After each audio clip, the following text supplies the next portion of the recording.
You know, there are moments in life that split your world clean in half, before and after, like a photograph torn down the middle.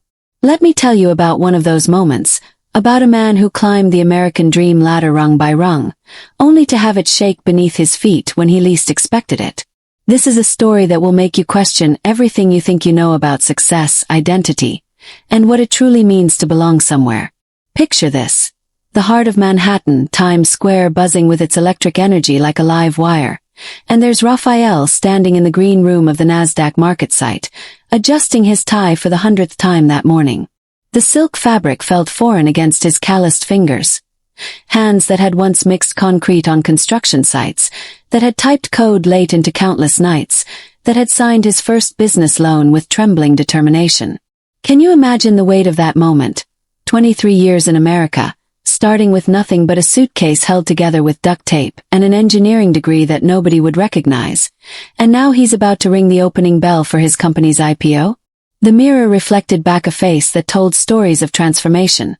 The boy from Guatemala City who used to shine shoes on street corners had somehow become this man in a $1,000 suit, about to be worth hundreds of millions of dollars on paper. But behind his eyes, you could still see traces of that frightened young man who had crossed the border with nothing but hope and determination burning in his chest like a fever. What do you think goes through a man's mind when he's standing on the precipice of everything he's ever worked for, knowing that one wrong move could send it all tumbling into the abyss? His hands trembled slightly as he looked at his reflection, thinking about his mother back in Guatemala, Esperanza, whose name meant hope and who had lived up to it every single day. She used to work 16-hour days cleaning office buildings just to send him $20 a month when he first arrived, money she could barely spare from her own meager existence. He could still remember the weight of those crumpled bills in his hands, how they felt like pure love transformed into currency. How do you repay a debt like that, a sacrifice so profound it reshapes your very DNA? The sounds from the trading floor below drifted up, that familiar cacophony of voices calling out orders, keyboards clicking in rapid-fire rhythms, phones ringing with the urgency of millions of dollars changing hands every second. It was the heartbeat of American capitalism, and Raphael had dreamed of joining this symphony for so long that it almost felt surreal, like watching someone else's life unfold in slow motion. He pressed his palm against the cool glass window, looking down at the organized chaos below, thinking about how far he'd traveled to reach this moment. Not just the physical miles from Central America, but the emotional and spiritual distance between the boy he'd been and the man he'd become. But then his phone buzzed with a text from his CFO Sarah. "Ready to make history, boss? The whole team is here and we're all crying happy tears. Mom would be so proud." Sarah had been with him since the early days when they operated out of a cramped storefront, when success was measured in surviving another month rather than market capitalization. She understood the weight of this moment because she'd lived through every struggle, every rejection, every small victory that had led to this crescendo. He smiled, straightening his shoulders, feeling the weight of his company's success settling around him like a familiar coat. 300 employees who trusted him with their livelihoods, investors who believed in his vision when banks wouldn't even return his calls, a technology platform that was revolutionizing how small businesses accessed capital in underserved communities. These weren't just numbers on a balance sheet. They were families fed, dreams realized, communities strengthened. How could he have known that in just 15 minutes, his entire world would come crashing down around him like a house of cards in a hurricane? The elevator ride to the podium felt eternal, each floor lighting up like a countdown to destiny, like the slow ascent of a roller coaster before the terrifying drop. 23 floors, 23 years in America. The symmetry wasn't lost on him. His wife Maria squeezed his hand, her own fingers trembling with emotion, her eyes bright with tears of pride and joy that threatened to spill over at any moment. She had been there through everything. The lean years when they shared a studio apartment with 2 other families, when English felt like a foreign language in his mouth even after years of practice, when rejection letters piled up like autumn leaves and hope seemed as fragile as morning frost. 23 years, she whispered, and he knew she was thinking the same thing he was. About those early days when they counted pennies to buy groceries, when they took English classes at night after working 12-hour shifts, when they dreamed of success but couldn't quite imagine what it would look like when it finally arrived. Her voice carried the weight of shared sacrifice, of a partnership that had been tested by poverty, discrimination, and the constant fear that haunts every immigrant family. The fear of not being enough, of not belonging, of being sent away from the only home they'd ever really known.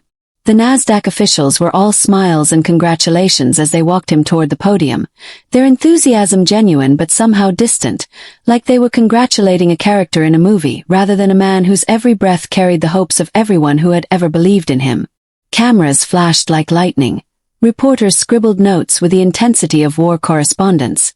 And Raphael could feel the weight of history pressing down on his shoulders. This wasn't just about his company going public. It was about representation, about proving that someone who looked like him, who spoke with an accent, who came from nothing, could succeed at the highest levels of American business. Raphael could see his employees gathered in the VIP section, their faces beaming with excitement and pride, some of them crying openly as they watched their leader, their friend, prepare to achieve something that seemed impossible just a few years ago. There was Miguel from accounting, whose own parents had picked fruit in California fields. There was Janet from marketing, a single mother who had taken a chance on a startup when she needed job security most. There was David from engineering, a refugee from Somalia who understood better than most what it meant to build a new life from scratch. Can you feel that electricity in the air? That moment when dreams crystallize into reality and suddenly everything seems possible. The energy in the room was intoxicating, a mixture of anticipation, pride, and pure electric excitement that seemed to bounce off the walls and amplify with each passing second. Raphael could taste success on his tongue, could feel it in the way people looked at him with respect and admiration rather than suspicion or doubt. For once in his life, he wasn't the immigrant trying to prove himself worthy. He was the CEO, the success story, the living embodiment of the American dream. But then something shifted, like the way animals sense an earthquake before humans feel the first tremor. The energy in the room changed like the air pressure before a storm, and Raphael noticed it first in the way conversations suddenly stopped mid-sentence, how heads began turning toward the entrance like flowers following the sun. The laughter died in throats, the casual chatter evaporated, and a strange, heavy silence settled over the trading floor like fog rolling in from the ocean. What do you think that kind of silence sounds like in a room full of hundreds of people, when anticipation curdles into something darker and more ominous? 3 men in dark suits pushed through the crowd with purposeful strides, their movements choreographed with the precision of people who were used to being obeyed without question.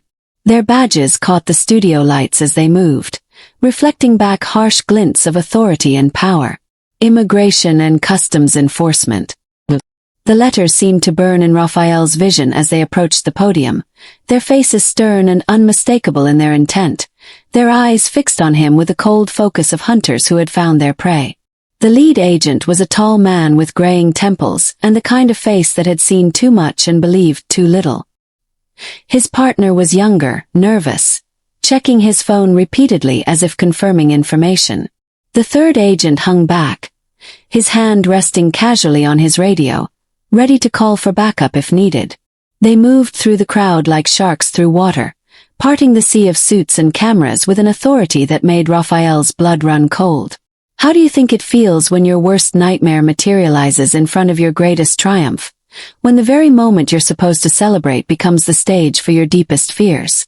Rafael Mendoza. The lead agent's voice cut through the murmur of confused voices like a blade through silk, sharp and final and utterly without warmth. We need you to come with us. The words hung in the air like a death sentence, each syllable dropping into the silence with the weight of a gavel. The Nasdaq officials looked bewildered, their practiced smiles faltering as they tried to process what was happening. Cameras kept rolling, capturing every moment of this unfolding disaster, and Raphael felt the blood drain from his face as hundreds of eyes fixed on him with a mixture of shock, sympathy, and morbid curiosity. Can you imagine standing there, exposed and vulnerable, while your life unravels in real time on live television? The hot studio lights suddenly felt oppressive, the cameras intrusive, the crowd's attention like a physical weight pressing down on his chest.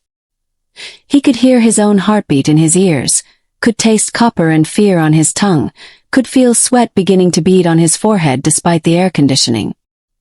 His mind raced through possibilities like a computer processing data at lightning speed. His green card was valid, renewed just last year with no issues. His status legitimate. His taxes paid meticulously and on time. His record clean as freshly fallen snow. He had lawyers, accountants, a team of professionals who handled every detail of his legal status with obsessive care. But the fear that every immigrant carries in their bones, that primal terror of deportation that lives in the reptilian brain regardless of paperwork or legal status, came flooding back with the force of a tsunami, washing away years of confidence and success in seconds. That fear was bone-deep, cellular, the kind of terror that gets passed down through generations like genetic memory.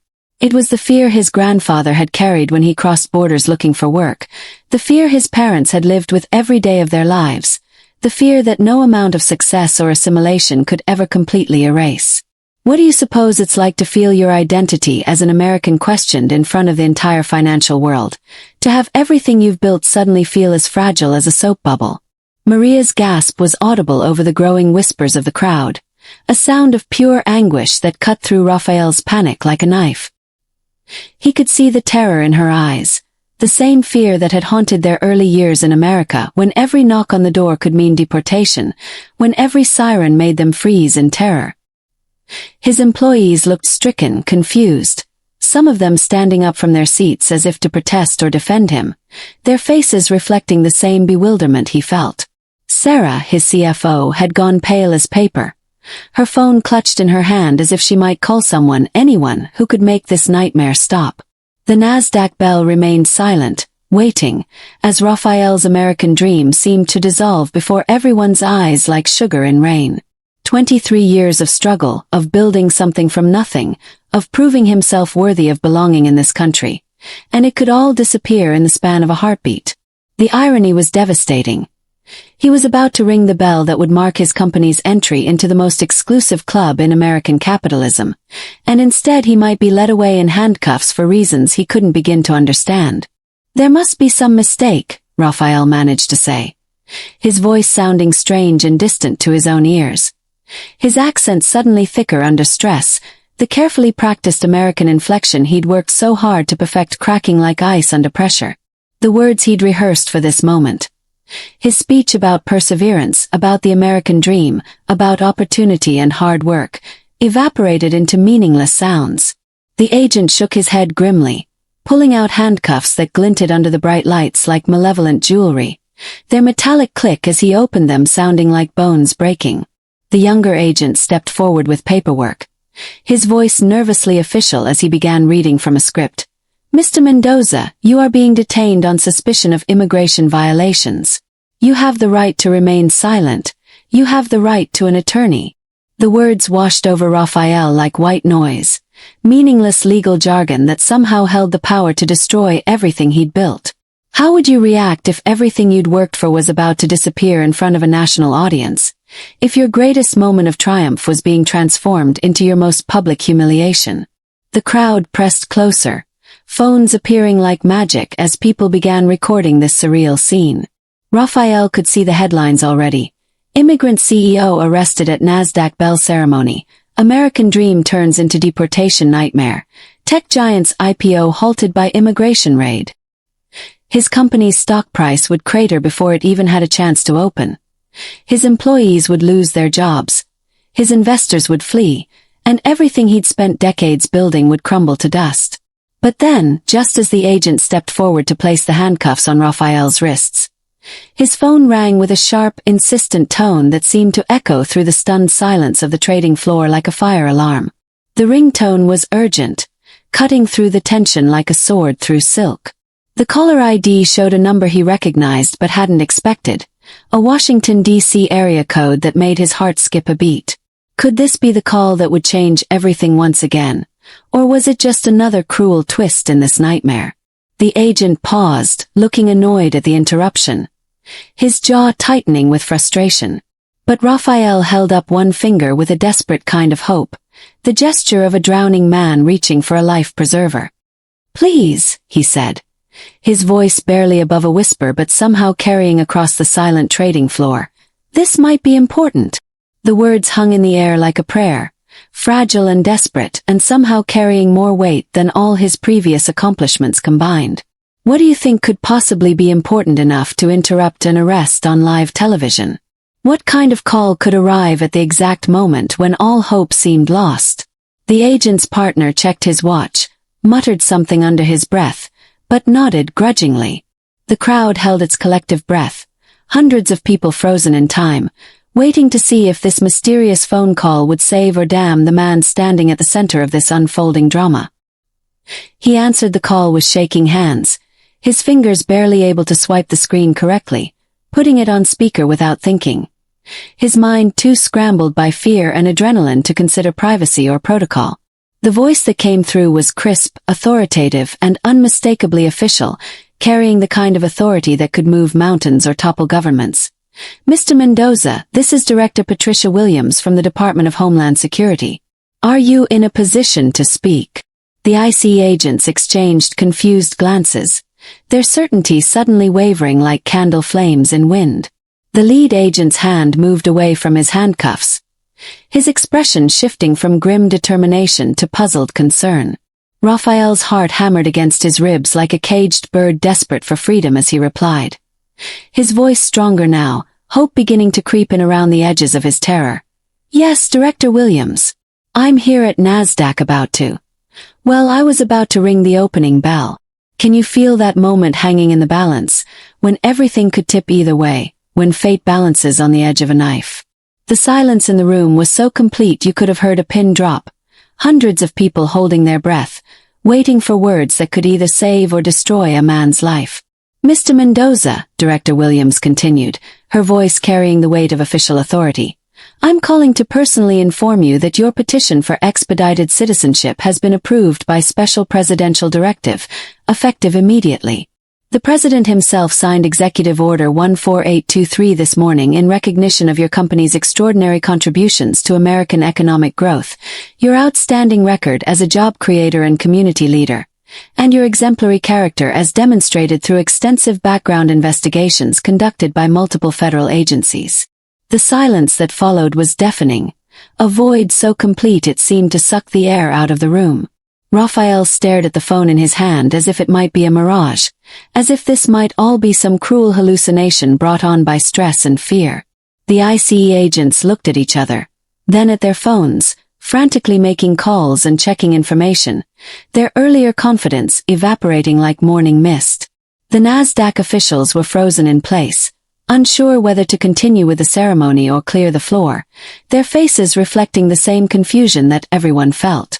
How do you think it feels when salvation comes from the most unexpected source at the most crucial moment? When divine intervention arrives not through prayer or miracle, but through a phone call that changes everything in the span of a heartbeat. Raphael felt as if he might collapse from the emotional whiplash, from terror to hope to disbelief to overwhelming gratitude in the space of seconds. Director, Raphael managed to stammer, his voice cracking with emotion. Are you saying, am I? He couldn't finish the sentence, the words too big and too important to speak aloud, too precious to risk saying incorrectly. The concept of citizenship, of truly belonging, of never again having to fear deportation or question his place in America, was almost too overwhelming to process. Congratulations, Mr. Mendoza. You are now a United States citizen with all the rights, privileges, and protections that citizenship entails. These agents were operating on outdated information from a routine audit that was resolved weeks ago but apparently not updated in their system. They should be receiving their corrected orders right about now. And indeed, the lead agent's phone was buzzing insistently, the sound cutting through the silence like an alarm clock.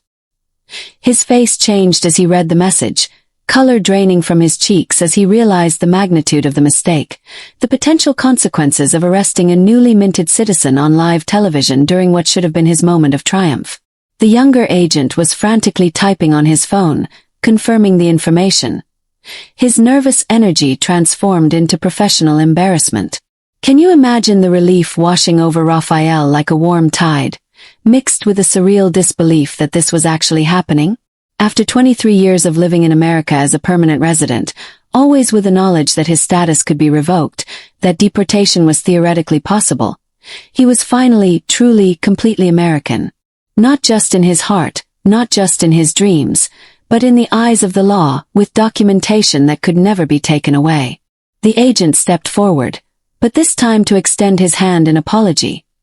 His earlier stern demeanor replaced by professional courtesy and genuine regret. "Mr. Mendoza, I sincerely apologize for this error. We received incorrect information and should have verified our sources before proceeding. This is not the way we wanted this to go, and I want to personally congratulate you on your citizenship and your company's achievement today." The handshake was firm, respectful, the kind of gesture that acknowledged not just the mistake but the man, the new American citizen who had built something extraordinary through perseverance and vision. The other agents nodded their agreement, their own faces reflecting the mixture of embarrassment and respect that comes from realizing you've nearly made a catastrophic error. The applause started slowly, tentatively, from his employees in the VIP section. A few claps that sounded uncertain in the vast space, like the first drops of rain before a storm. Then it spread, growing stronger and more confident, rolling through the entire trading floor like a wave gaining momentum. People who had no idea who Raphael was or what had just transpired found themselves clapping, caught up in the emotion of the moment, the palpable relief and joy radiating from the podium like heat from a fire. The sound grew thunderous, echoing off the walls and ceiling, hundreds of people celebrating not just a man's success but the very idea of America itself. The notion that someone could arrive with nothing and, through hard work and determination, achieve the impossible. It was applause not just for Raphael, but for every immigrant who had ever dared to dream, for every family that had sacrificed everything for a chance at something better. Maria was crying openly now, her hand pressed to her mouth, tears streaming down her face as she tried to process the emotional roller coaster of the last few minutes. Raphael felt his own eyes burning with tears he'd been holding back for 23 years. Tears of fear transformed into tears of joy, tears of belonging, tears of finally, truly being home. The Nasdaq officials, recovering their composure with the practiced grace of people accustomed to unexpected situations, stepped forward with warm smiles and hearty congratulations, ready to proceed with the ceremony that had been so dramatically interrupted. As Raphael raised his hand to ring the bell, that simple brass instrument that would mark his company's entry into the public markets, he thought about his mother Esperanza, wondering if she was watching from Guatemala, if she could see her son's triumph playing out on screens around the world. He thought about those early days of struggle, about every person who had told him he'd never make it in America, about every door that had been slammed in his face, every loan application rejected, every time someone had made him feel like he didn't belong. What do you think that bell sounded like when it finally rang, carrying with it the weight of dreams fulfilled and obstacles overcome? The sound was pure and clear, cutting through the noise of the trading floor like a song of victory, like the voice of America itself welcoming home one of its newest citizens. It echoed through the building, through the cameras broadcasting to millions of viewers around the world, through the hearts of every immigrant watching who saw their own hopes reflected in Raphael's triumph. The sound carried beyond the walls of the Nasdaq building, beyond New York City, beyond the borders of the United States itself. It was heard in Guatemala, where Raphael's mother pressed her hands to her chest and whispered a prayer of gratitude. It was heard in the dreams of children whose parents had brought them to America seeking opportunity. It was heard in the determination of entrepreneurs who understood that success in America requires not just hard work, but resilience in the face of obstacles that would break a lesser spirit. In that moment, Raphael wasn't just ringing a bell. He was announcing to the world that the American dream, complicated and challenging as it might be, was still alive and still possible for those brave enough to chase it.